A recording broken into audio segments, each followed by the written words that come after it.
Okay, hello and welcome to the Adobe Muse Jam session. My name is Danny Beaumont, and I am a principal product manager on the team. We've been doing jam sessions for years. I don't know if this is new to you, but we actually set up a YouTube channel that has all of these recordings, and it's an opportunity for you to ask questions of the team, and for us to learn from you what you're having trouble with, what you're interested in.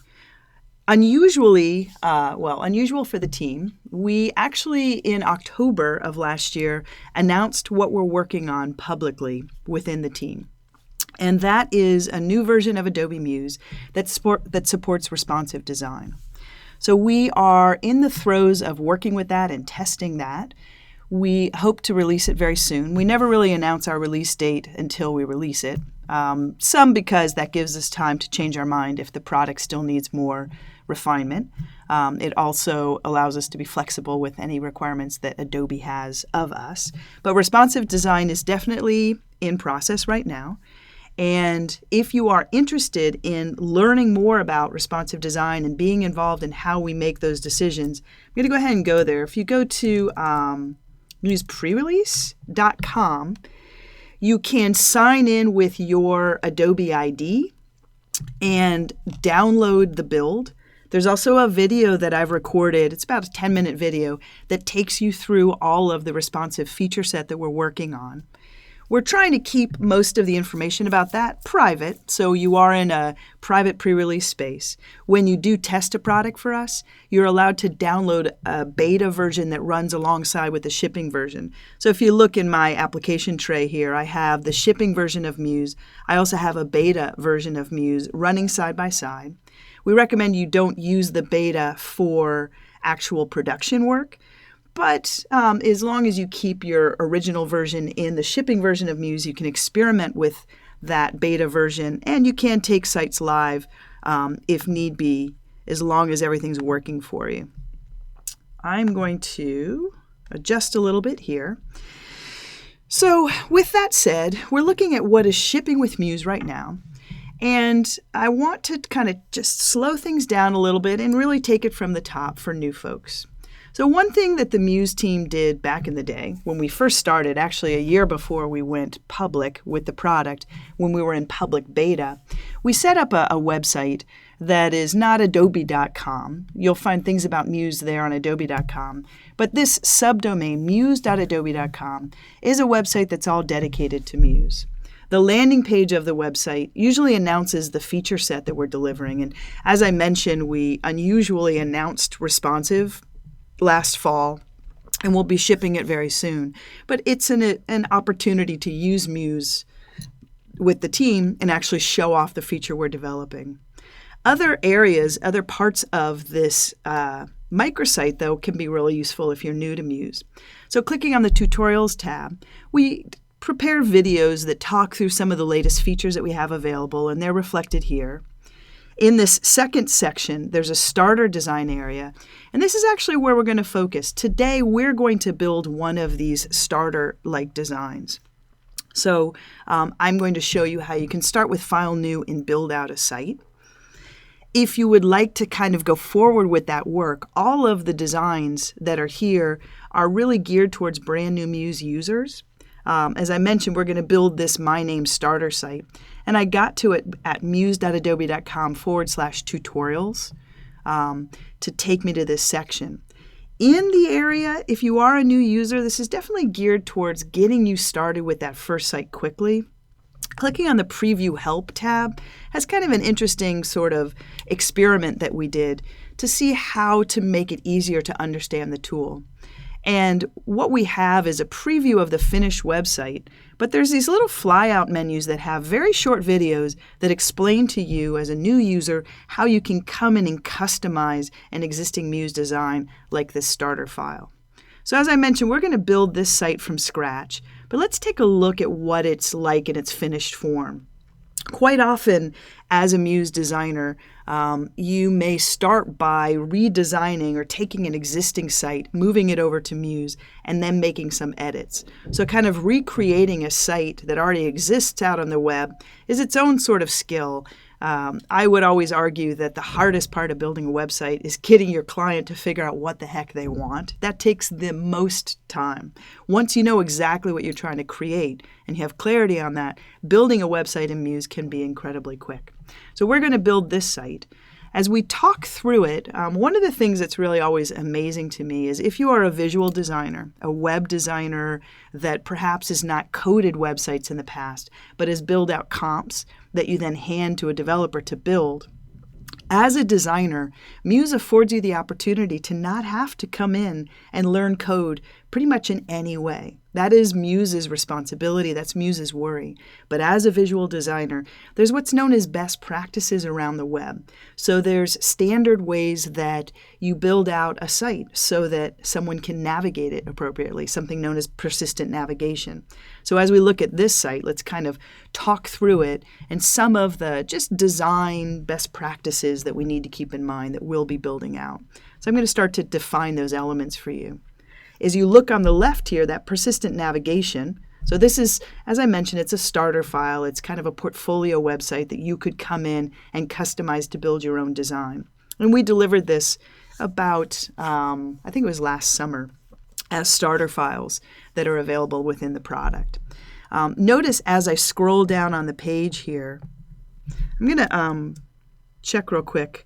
I have to keep an eye on chat for you folks as we do this because I'm not sure other folks are there to cover the chat. So, yeah. Sarah, you need to turn your speakers up on your computer. The sound should come through your computer speakers. If you have bad connectivity, this recording will be available on YouTube, and you can play it back on an iPad, for example, and just turn the sound up in that way.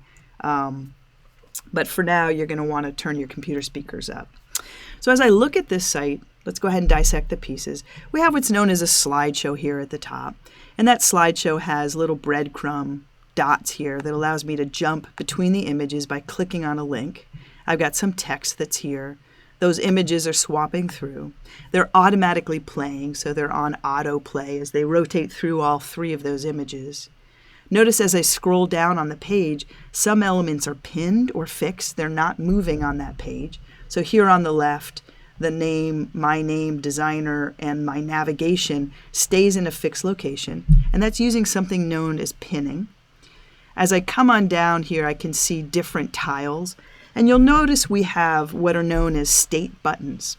So notice that how Portfolio has a stroke around it with fill of none inside of it, yet when I roll over it, that's entirely filled in.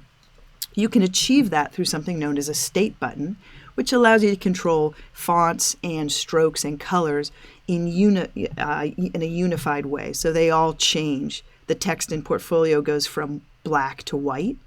Story would do the same when I roll over that. I have some social media buttons here that as I roll over them, they have a rollover color that's been defined as a global color. It's the same color here in this dot area. And that's pretty much my main landing page. I can click on the Portfolio page. And notice in the navigation, it's called Portfolio. We can come in and define those bits. I've got some sample text here. Again, this is a starter file for you to use. As I come into this, what's known as a gallery here, this is using a widget that we have that allows you to click on any one object and bring it up in a lightbox. So I get a lightbox area here with previous and next buttons. I've got a close box and captions. And that is placed on that page. And then my story area, as I click there, it's more static text, so pretty straightforward. You can have some graphic elements. These are all built within Muse. And then when I go to the last page, the contact page, there's another what's known as a widget that allows me to have a map on the page and another widget that is a contact form. So let's see how far we get. We started a little late today. I'm going to go 10 minutes late because we started late. And let's try to build out this site.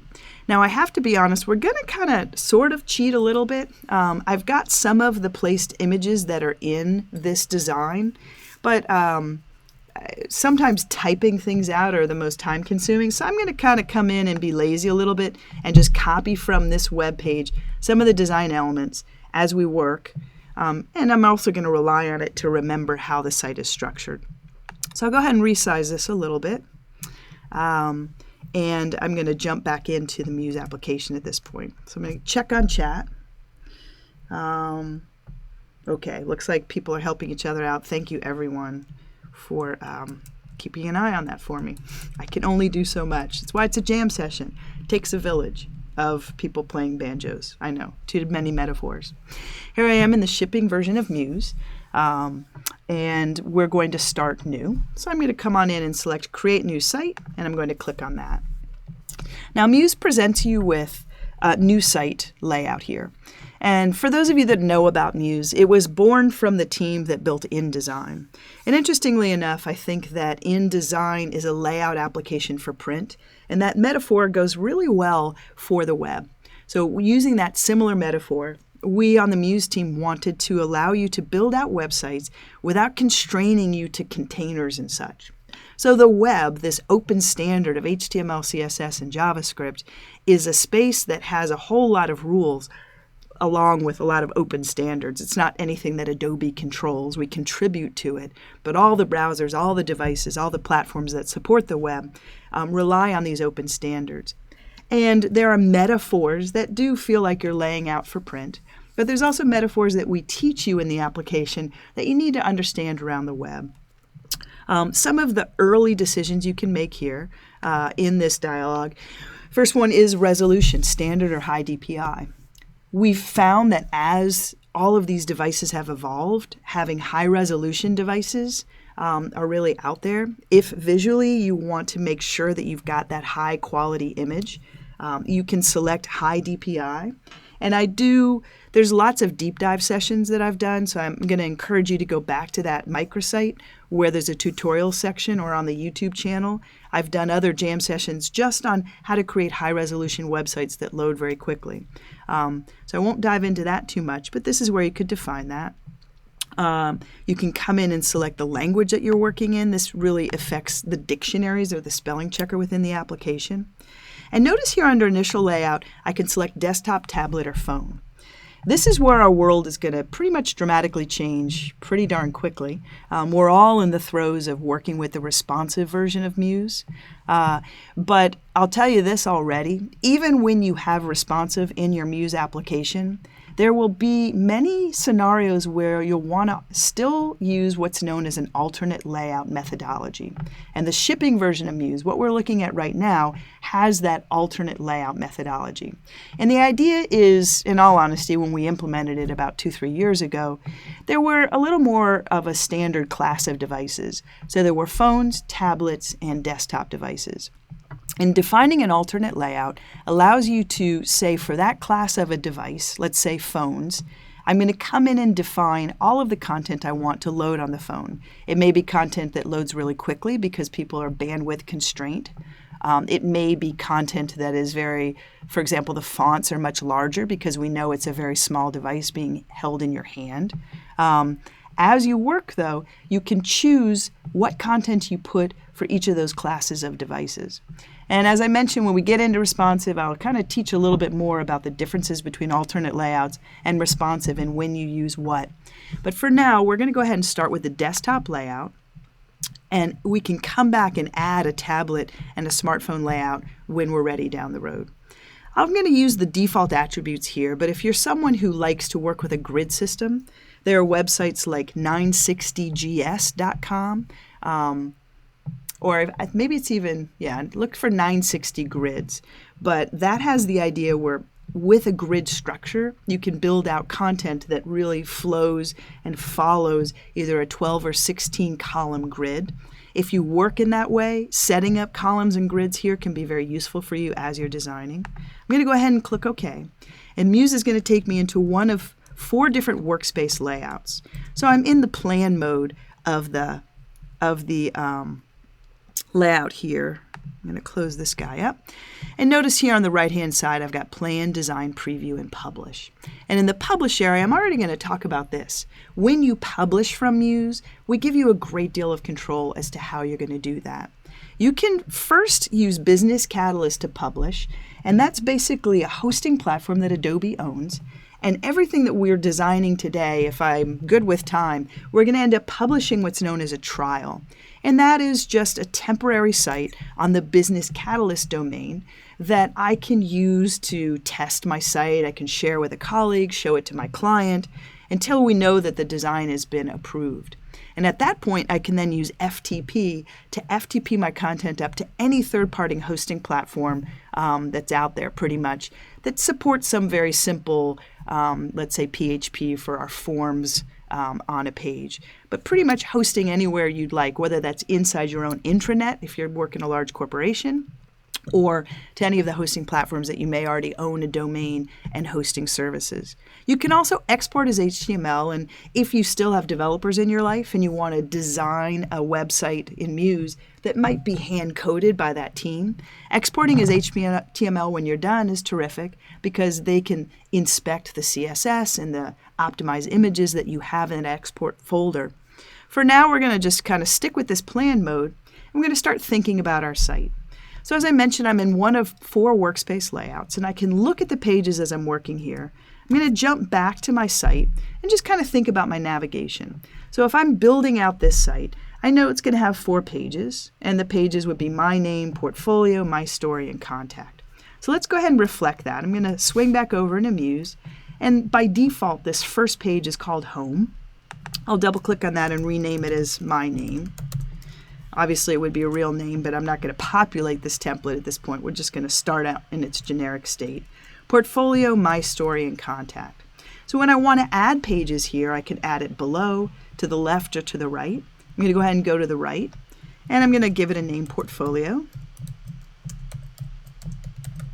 Now, if let's say in my portfolio, I tend to do 2 different types of products. I can zoom on out here as I get more pages in my site plan. But for portfolio, I might have painting and pottery. If, as I'm working, I decide to change my mind, I can always move pages around. But the structure we're looking at here is going to affect my dynamic navigation, the means by which I navigate throughout the site. So it's important to kind of think this through. As you're working with clients that can't make up their mind, it also makes it easy for you to adjust the design pretty dynamically. So we've got portfolio, we'll have my story and contact. So I'm going to click that plus button here, add my story, and then once again, contact. And as I mentioned, you can change your mind as you go along. I may decide that contact should be to the left of my story. I can just press and drag that or drag it back. And as I work with my menus, you'll see how this affects that menu. So the top half of the site is showing all of my pages. Down below, in a metaphor very consistent with InDesign, we have the idea of master pages. And a master page is going to be where you're going to put content that reoccurs across enough pages that it makes it easier for you to really just create a master and have that inherited by all the individual pages. Now, master pages can have their own hierarchical structure, so you may have a different landing page than the interior pages of a site, but they may have a common footer. There's a way to structure that in the master here by adding additional masters with inheritance. I don't think we'll get into it too much today, and I don't want to go too deep into any one corner here because we'll run out of time. So we'll leave it with one master right now. I could come in and name this one my main master and hit enter. And the next thing I want to do now is start to think about that content on that main master that's going to shoot across the site. So I'll double click on the main master, and it brings me into my page layout here. And again, similar to the idea of Illustrator or InDesign, I'm looking at this sort of page metaphor. But the metaphor is a little different when it comes to the web, and that this isn't a piece of paper that's going to come out of a print device. It's not a design canvas like Illustrator that's just my artboard where I'm working. This is actually the structure of the web. So if I look here on the left-hand side, you're going to want to make sure you have rulers visible. And to check on that, you're going to pull down under View to make sure that rulers are not hidden. I also like showing guides. I can show and hide guides. And I can also show and hide edges a little bit here. There you go, show frame edges. We'll go ahead and have that showing as well, just so we can see everything for a moment. And what you'll notice on the left-hand side of this layout is that I have some guides that I can play with. And towards the very top here, this is considered the top of the browser. And as you work, I think the web has really evolved to differentiate between browser background and page fill. It's kind of an old-fashioned idea where you had a web page that have a different browser background. But depending on your design, you can do that. The example we're working with here is what's known as it's a full browser width design. So although I have white here, there's no real separation of my page and the browser background. I could define those differences. I can even define a background image for my browser that's going to scale to fit the browser. We're going to stick with the default white for now. But notice as I press and drag down here, there's some interesting elements. So I've got top of page. This is going to be my browser background, and then my page can start here. And then I have the idea of headers and footers. Now a header is kind of a funny thing on the web. The header is going to indicate, for example, where you have your navigation, if you had top navigation on a page. And you may have two different layouts. Let's say you have one master with a very big top header area. You have another master with a very small one. Defining these as masters allows you to set where the active page content starts by defining your header area and your page content. So you'll want to experiment with them a little bit. As I mentioned, the design we're working with is pretty simple today. So I'm going to press and drag the top of the page right to the top of the browser.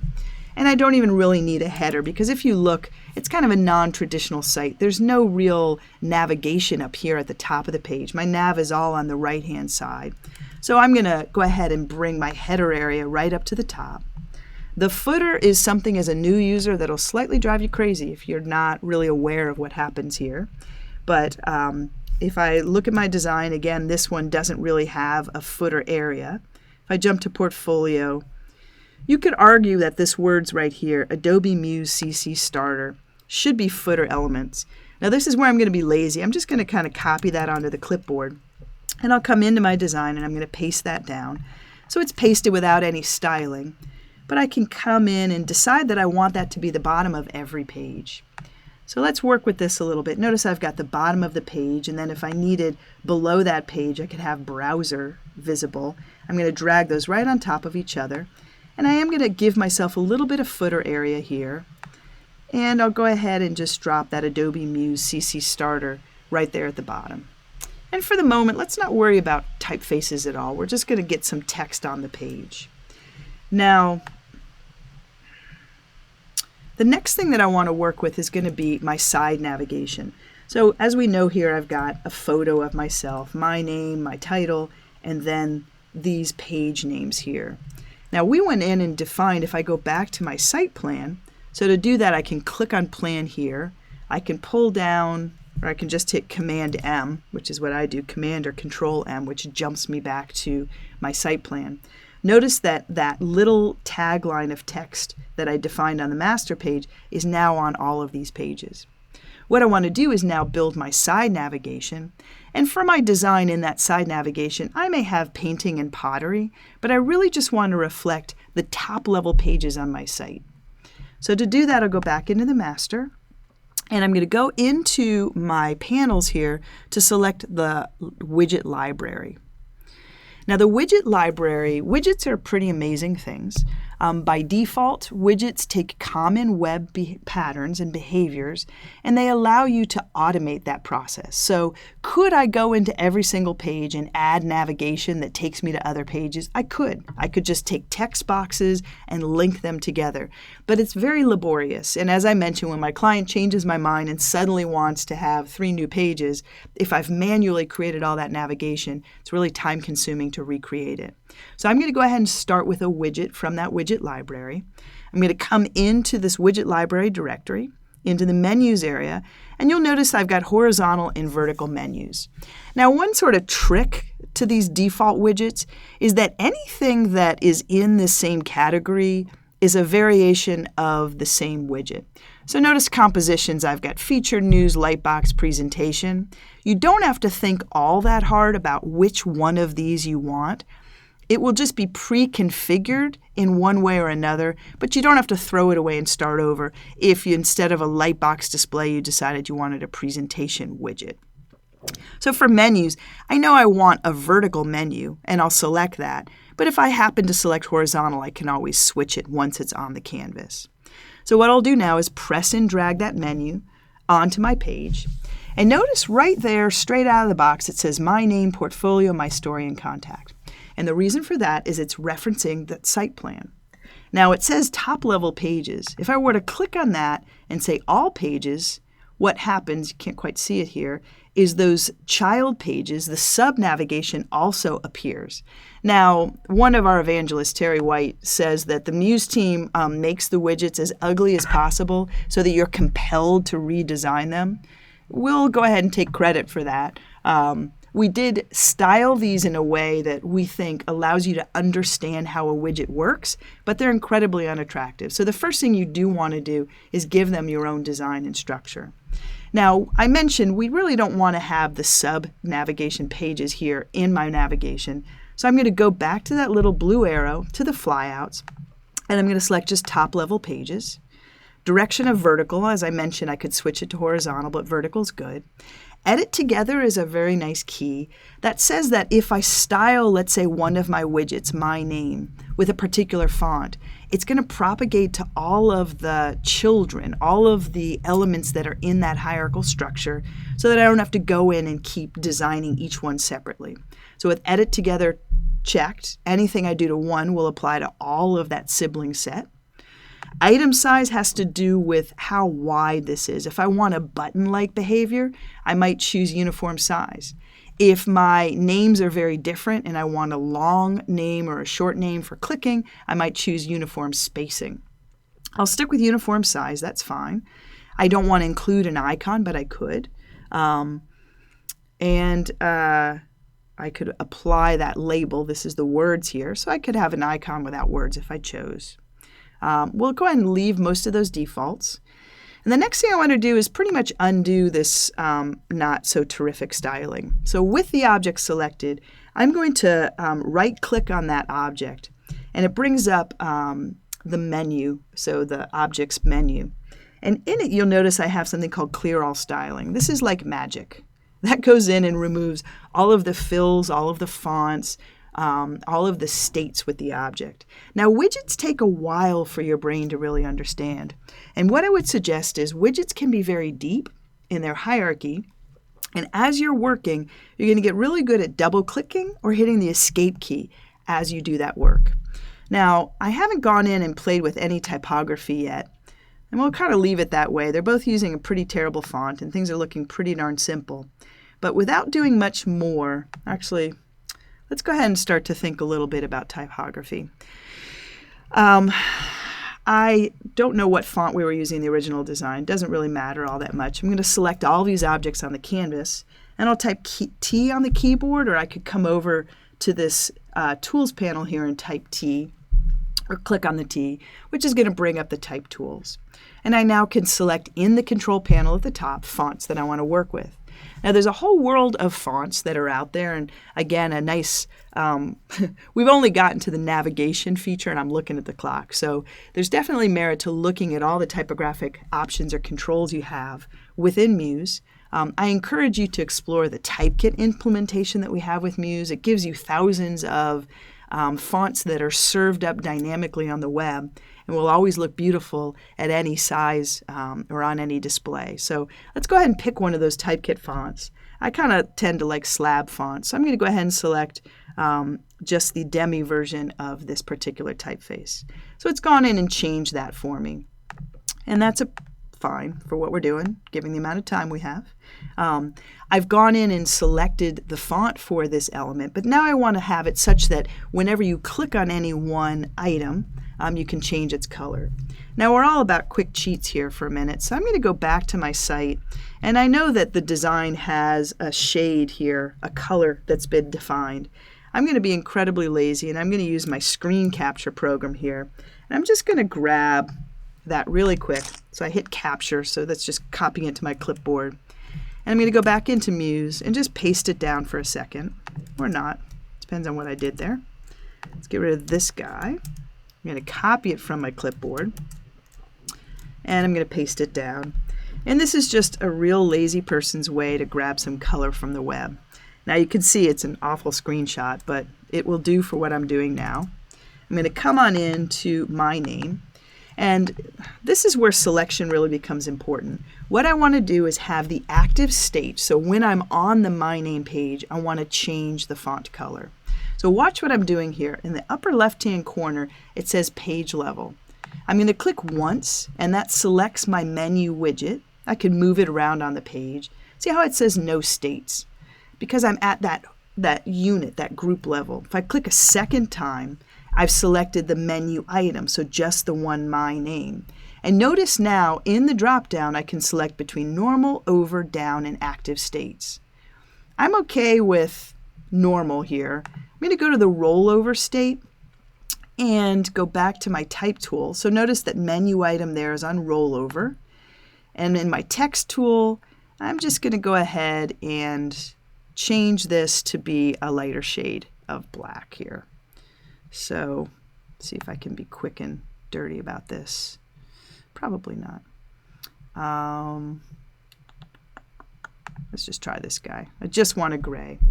So what I've said is when you roll over that object, go from black to gray. That gives the viewer an indication that it's a clickable area. Notice that that applies also to the mouse down state. It happens to be almost the same shade of gray as my dialog box here, so you can't tell it, but both rollover and My Name have that applied. Any of these inherited states, I could click there to delete them, but I'm good with that.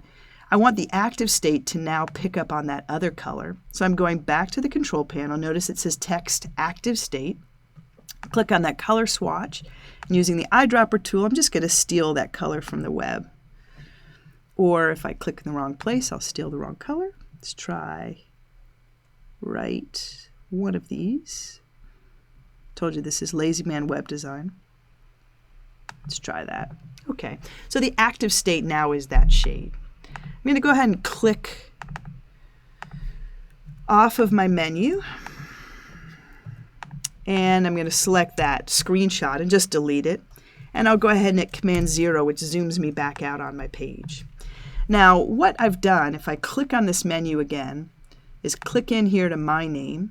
Notice I've got the normal state, I've got a rollover, which is gray, and then brown that's active. Now this is where you get to see the first bit of magic. I'll go ahead and keep these objects here, zoom out on my page, and if I go back out to my site plan, what you'll notice is each page now has my navigation defined. So if I click on the My Name page, notice that the active state of My Name has that color applied. If I go ahead and close that back out, so back on the site plan, and I go to the portfolio page, notice that portfolio has that active state. Now, as I mentioned, if I change my mind and I decide my story should be after the contact page, I just press and drag it in the nav, and notice that my story is now at the bottom of my navigation. I'm going to go ahead and move that back because I like it the way it was. But we've got some basic navigation set now.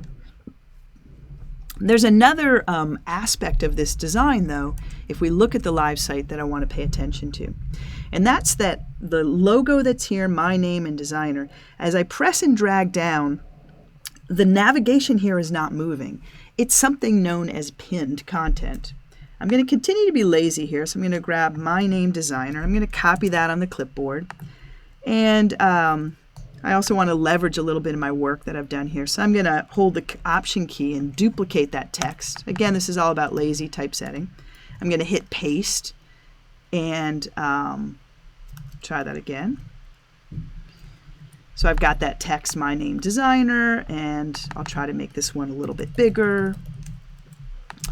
And I might decide that Designer should be in that lighter shade of gray. So I'll come on in and select that guy again. But I'm playing, and as I'm working, I haven't really figured out how I do want to typeset the site yet. So I'm kind of experimenting a little bit. But as you do start to come up with design standards, you can propagate your entire site with paragraph and graphic and color styles that will make your work a lot quicker. So I'm going to kind of keep experimenting a little bit more here. I've got a 14-point font there. I'm going to go ahead and raise it to 16-point. And I kind of like the look of my name. I'll make it even a little larger. So as I'm working, let's say I think these are actually attractive and reasonable. The first thing I want to do is make sure that these elements always stay at the bottom of the page, in the corner. Now, the words Adobe Muse CC Starter, these are what's known as footer elements. And I can see that they're below this footer line. I can also tell that with that object selected, if I come up into my control panel, see how the footer is checked there. This is important. Let's take a look at that before we get much further. I'm going to go back into my master page, and I'll go back to my My Name page. And I can see I've got the nice words My Name and Adobe Muse CC Starter. Now let's say I started to put some content on here, and I'm going to actually go ahead and go to not the portfolio, let's go to the My Story page, because I want to get some text going on this page pretty quickly. So I'm going back into Chrome, and I'm going to jump over to My Story. And I've got some Greeking text here, just some sample text. So I've got the words Who Am I, and I'll copy that, and I'm just going to paste it here on my My Story page. So I've got the Who Am I, and I haven't typeset it yet. And this is kind of sitting up at the top here. I'm going to grab this text and just copy it. Again, if you had this in a Word document, a text document, you can easily just place it on the canvas by saying File Place. I'm doing a quick lazy man approach here. Let's also grab, that's fine, we've got a quote. I'm going to copy that just to get some text going on in here.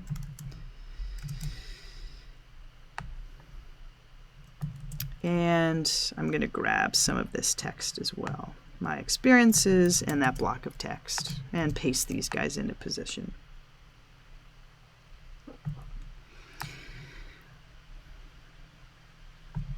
All right, let's let those be a little bit, but I did want to show you something, which is what you'll notice is, let's pretend I have tons of experiences, and I'm going to copy this text, and I'm just going to keep adding it.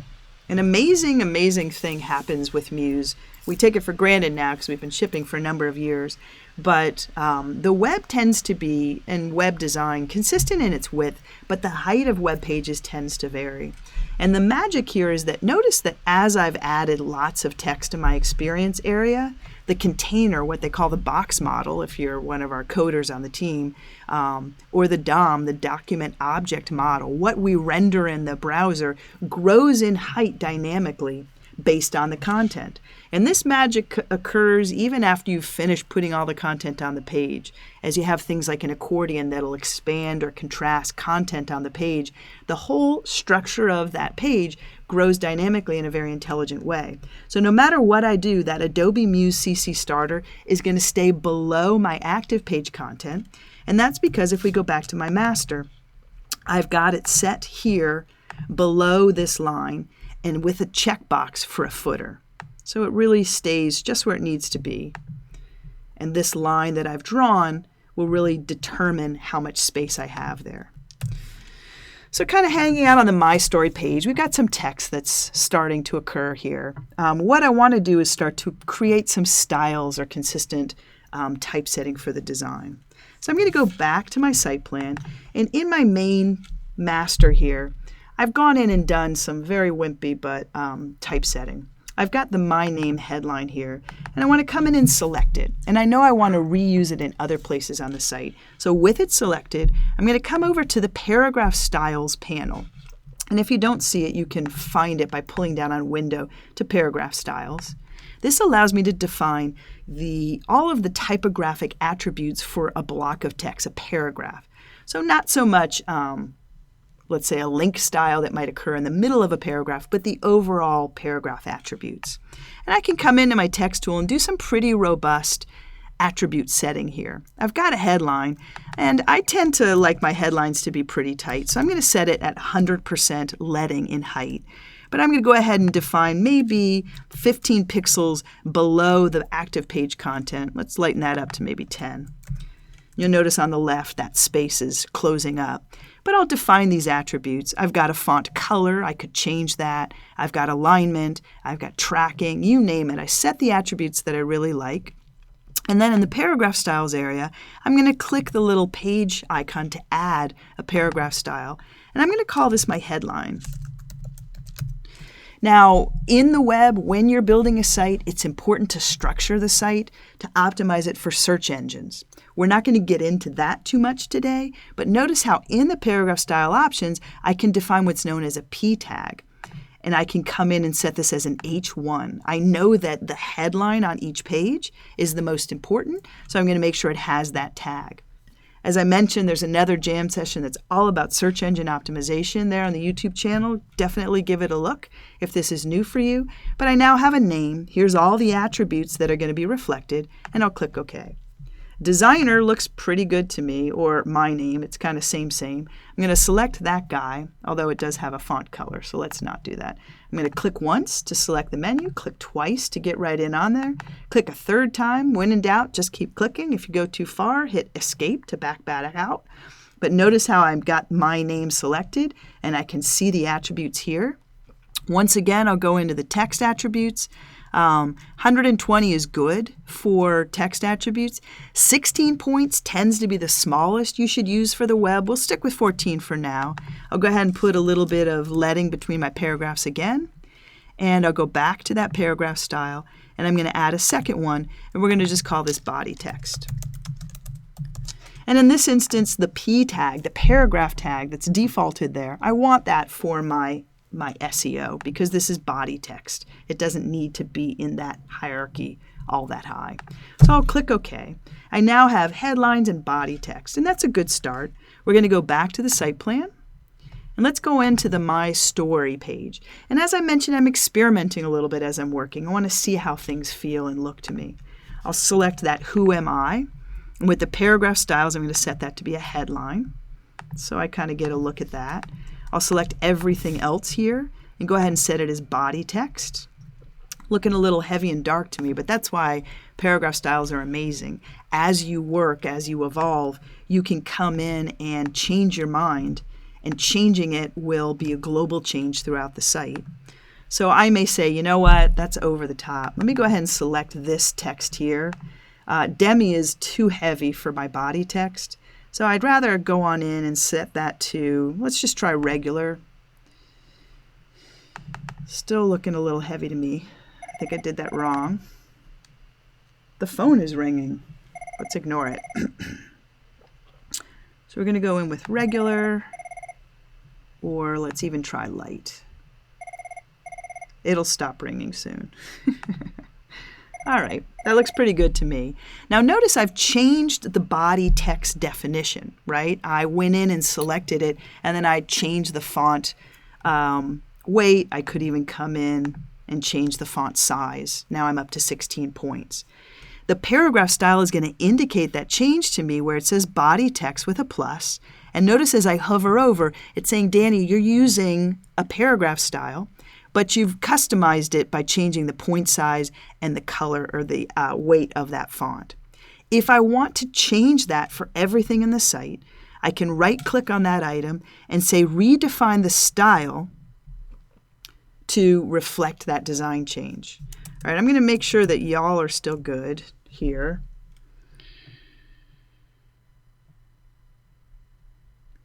Try in the Safari browser. There's a whole lot of foreign languages going on. I'm going to keep going.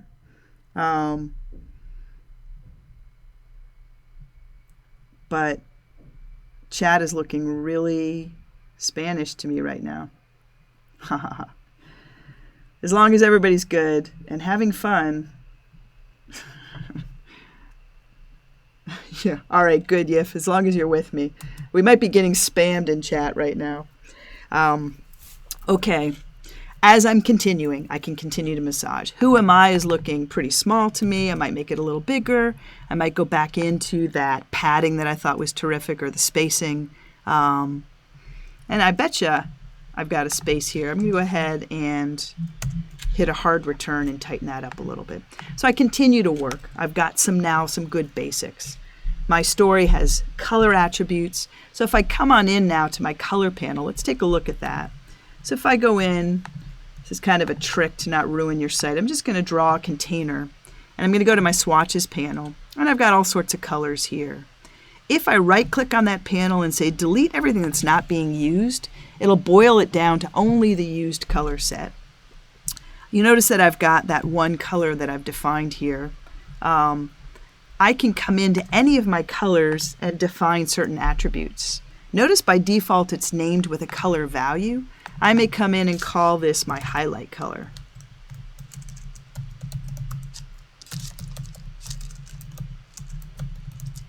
And I'll click OK. And I can now use that and apply it. Because I gave it a name, like a paragraph style, I can change the values as I'm working and it will propagate the site. So maybe my Who Am I headline here needs to have some color. So I'll go in and select the text and apply that color. I'm not really in love with the shade of that one. It looks a little better over here. So let's try to redefine this just one last time. And I will create a new color value there and call this Real Highlight.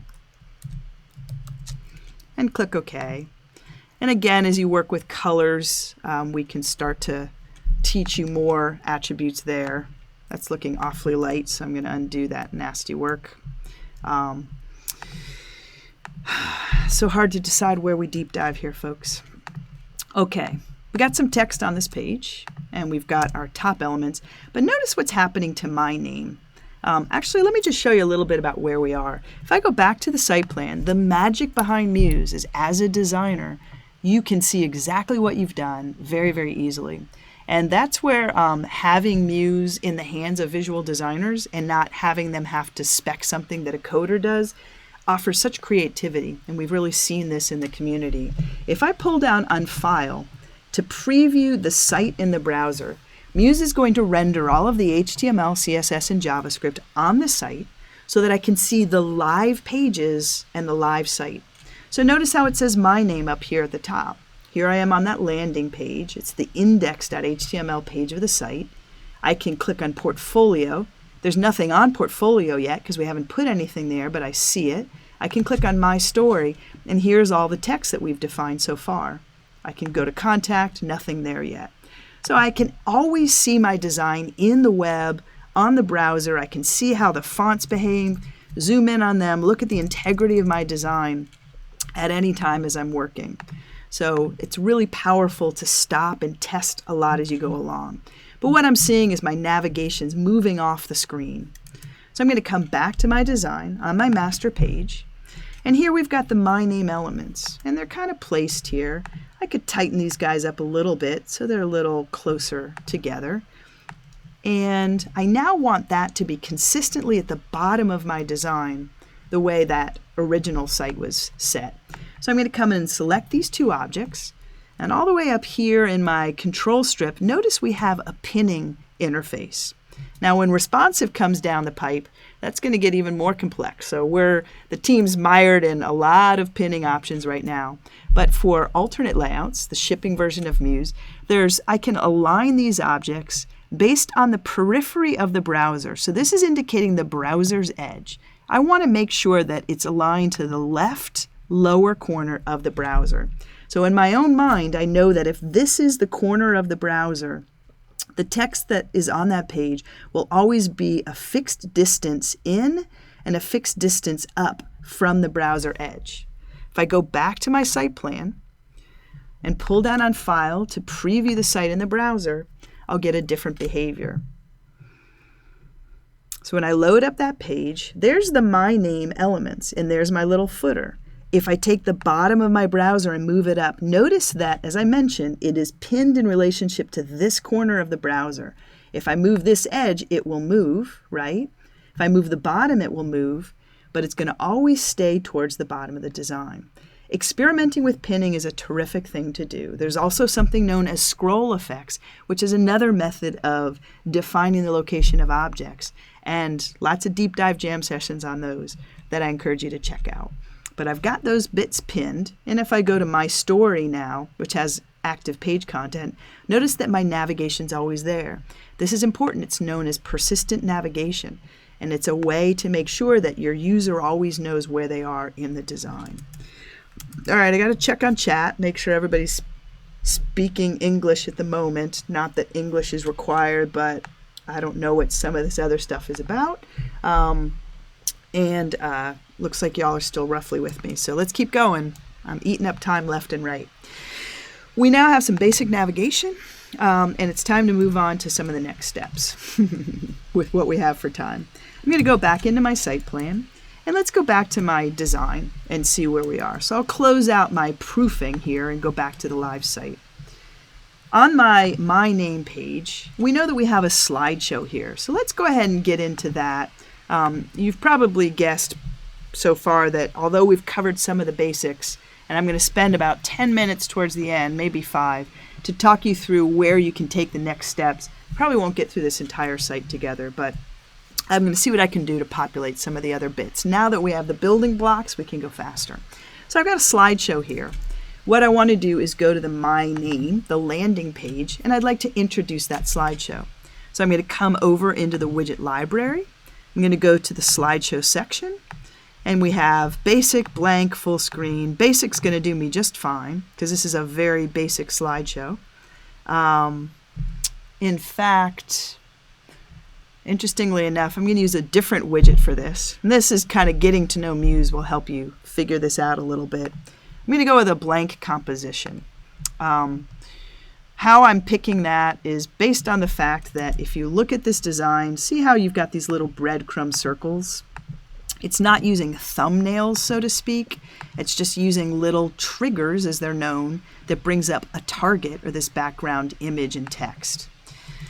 It also has text here that I can select. So that's how I decided to use a composition widget. Again, longer story than we have time to talk about too much. But as I'm working, I can now add the elements that I'd like. So the first thing I know is that these triggers need to be more like circles. So I'm going to click on one and then right-click to select same trigger. That selects all 3 of them. And I can just come up here and say, I know I want this to be about 20 pixels wide by 20 pixels high, and hit return. Kind of beefy, but for what I'm doing right now, it will do. I can also come in here and holding fun command keys, if I get the right one, I can reduce the space between these objects. So I'm holding the Alt or Option key on my Mac, and that's reducing the space between them. Get them a little closer here. And then up in my little control panel, I'm going to define a rounded corner here. This is the lazy man's way of creating circles. I can pump up the value pretty high to make sure it's definitely a rounded circle. And this has some default styling applied to it. I'm going to kind of let that be just for a moment, and we'll step back out because we don't have a lot of time, people. I'm just eating it up left and right. But I have my little dots now. I can next come in and start to introduce some images. So I know I want to place graphics inside these containers. I can often create containers that I'll fill with an image. In this instance, I want to place them because I want to add them to some text here as well. I'm going to pull that on File to Place and take a look at that My Name folder. As I mentioned, this is something you can download and use again yourself if you'd like to, but it comes with some starter images. And I'll go ahead and grab, for example, Pen 01. And I'm just going to press and drag it into this container. I want it to fill pretty well here. Notice that it's not exactly fitting. That's okay. The container is going to grow to the size of whatever I drag here. So I'm going to stay right on it and basically just kind of drop it there. And I'll make it a little larger. So I'm holding the Command key now, which allows me to make it taller. If you're familiar with InDesign, it's kind of a similar metaphor. If I double click on that image now, I can select the object inside the mask and really grow its size and then press and drag its location so that that image falls about where I want it to within that container. So that's my first image. I'm going to quickly go and do that, or not. Looks like I didn't exactly drop it inside. So let's try this again. Make sure I'm right inside that container. And now I can switch between them. I could fiddle, as we know, for a long time with refinement here. I'm kind of just going to be quick about it. But remember how we went in and we removed styling? Clearing all styling would take away the gray and the highlights here. I probably would have started that way for a real design, but I want you to quickly see what I'm doing. I'm going to go to the second page and once again grab a different graphic, and I'll just press and drag that right inside this container so that it fits pretty well. Again, trying to be quick to the extent that I can. I'll resize this guy, double click on it, increase my mask a little bit, and move it into view. Let's do that one more time.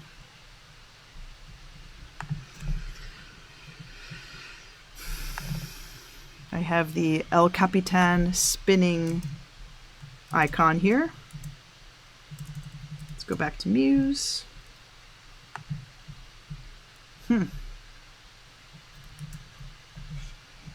No time for technological changes here, man. Where's my Muse? Might have gotten it bad at me. Marcel, this is not the responsive version because we are not showing it yet.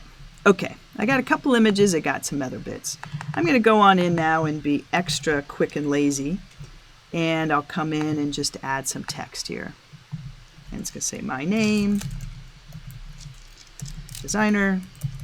I know y'all thought I couldn't actually type letters because I keep stealing them. I'm going to go to my paragraph styles and set that as a headline. Come on in and make this a little smaller and change the color because I've showed you how we do all these bits pretty well. All right, I now have a slideshow placed there, and I can continue to fiddle with it. Let's see if I've done this right. I want to make sure this image is right inside the container. It needs to know that it's part of the object so that it'll switch between them. All right, it's all rough. I've now got images, I've got text. The other big thing I want to make sure we cover, just thinking to myself, if we have time. A lightbox is going to be a bit of a tall order, but let's try to get into the portfolio. Let's see how quick Danny can build something. So I'm going to go back into my world here. Under widgets, I'm going to go to slideshow lightbox, press and drag this guy on the canvas.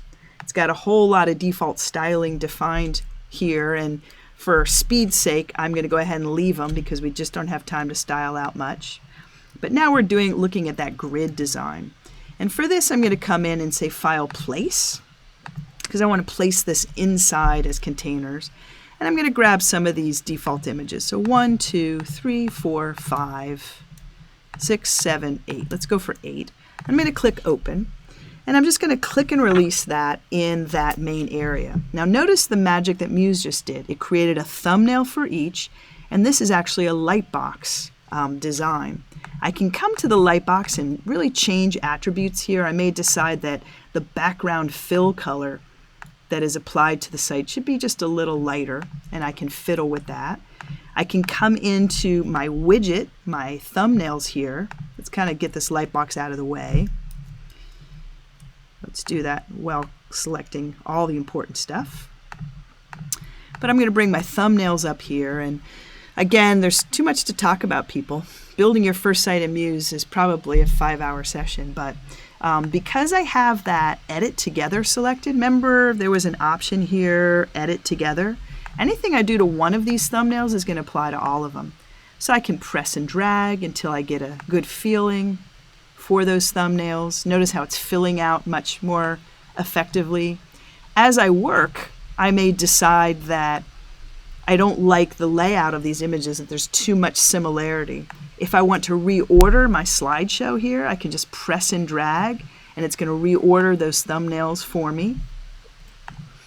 And let's step back a little bit. I do have this lightbox over here. Whoops. Try that again. Let's try everybody that I've got in my design. Now the magic with the lightbox, I can see it, but notice how I can show lightbox parts. If I uncheck that, it hides the lightbox. So I get to see now what everybody else is going to see on the site, which is going to be these main thumbnails. So I'll move them up into position. I'm starting to talk in shorthand because I'm running out of time. But let's just look at this page. If I say File, Preview the page in the browser, what I've really quickly done is set up a gallery of images, and I can come in and define rollover colors and states. But if I click on any one of these, it tints out the background, so I set that color there. It gives me my image at a size I can define, and I have some nice navigation here where I can define a caption and a previous and next button. Let's go ahead and click off there and just look at where we are. So we've gone in and really quickly we've added a gallery here. We've got a landing slideshow using a composition widget. We've got Who Am I, just for the heck of it. I'm really off time here, but I'm going to go on in and add just one more bit, which is under Forms. I want to do a detailed contact form because this is the Contact Me page. I'm just going to stick it there. I can, similar to the methodology I showed you, remember, just keep clicking. I can click once, click twice, come in and style these elements. As long as I have Edit Together defined, it's going to propagate all of the similar elements for the form that I've just defined. I've now got a disgustingly basic site right now, and I'm ready to see what it looks like on the web. So what I want to do is now come over to Publish, and in that drop-down, select Business Catalyst for my first publishing. I want to create just a free trial, send it to my buddy, let them look at it on the web, and call me to tell me what they think. So when I select this, this is free, it's included with your Creative Cloud subscription. I can say my name -Danny. Now notice that it's going to have the businesscatalyst.com subdomain there. I can go buy a domain. Let's say I have DannyBeaumont.com, and I can bind it or apply it here when I'm ready to take the site live. For now, I just want it to be a trial, so I don't mind if Business Catalyst is there. When I click OK, Muse is going to go off and create a new instance of the site. It's going to bind to that domain. It's going to render all of the HTML, CSS, and JavaScript for this site into the browser. And it's going to then give me the live page when it's done. So just to be clear, I can, when I'm finished with this work, in that drop-down, FTP to GoDaddy, Bluehost, any hosting provider that I choose, or I can pay Adobe to upgrade it on the Business Catalyst platform. In any of those cases, I can bind to any domain that I own. So I now have my name -DannyBusinessCatalyst.com. I'm going to go on into chat just for the heck of it, and I'm going to paste that into the chat. You can click on it now and see the finished site that we've just kind of put together very quickly today and interact with it. So it is a live site. All of the elements are there with everything that we've done so far. All right, I promised that I was going to dip your toe into Muse. I want to talk now a little bit about ways that you can go forward and learn more about the tool. The fact that you found this jam session on Facebook is a really good start. Facebook really is a great place to keep an eye on. The microsite, muse.adobe.com, has a whole series of tutorials where we go into lots of articles or examples of many deep dives around the feature set we've built out over this last 3.5 years. The events tab is a little out of date, but things like jam sessions are communicated here. Other ways to really grow the world with Muse, a widget directory. So this is a whole bunch, hundreds and hundreds of widgets that are built by other people in the community that you can add to Muse to extend its functionality. Let's say you want a blog or you want to put a shopping cart in Muse. You can come in and search for any of those categories and find which ones are free, which ones cost money. There are some wonderful partners that have really extended the application. Last thing is for inspiration, go to the Site of the Day area. And what happens here is 3 times a week, Monday, Wednesday, Friday, we come in and pick from the community of Muse designs that are submitted. We have, usually 300-400 a week. And we pick 3 or 4 to showcase capabilities with Muse. So everything here, since Muse was in beta, is reflected. There's about, 700-800 websites that are all built with Muse in different ways. And it's a nice way to just get ideas and have a sense of what the functionality offers. So with that, I'm going to swing back. We have eaten up all the time today. As I mentioned, I had some time off last year. I'm now back on the jam session. Responsive is just around the corner. We're heavily in the thick of working on lots of launch elements for that, which is a good sign. And Thank you so much for your time. If there is a topic you'd like to see covered, put it in the lower right area of this poll. Please go to the YouTube channel if you'd like and watch any of those videos. They're all available for past recordings in the last few months, or at least last half of last year. We started setting up the YouTube channel. Dan can't figure out how he's unable to get connected. I don't know if you mean this jam session. I would suggest if your internet can't quite keep up with the sharing, just go to the YouTube recordings. My intention is to kind of optimize this and upload it to YouTube within the next few hours. So you may not catch a live jam session on every other Thursday, which is our rough calendar, but the YouTube station also allows you to put it on an iPad if you don't have two monitors, and work side by side as I do the work. So thank you everyone for staying with us. Thanks for spending the time. If we didn't cover any of your questions, I will hang back. You can throw the question in the chat one more time. I'm happy to try to address it. For the next little bit, I am going to stop the recording, and I will be right back to answer a few more questions.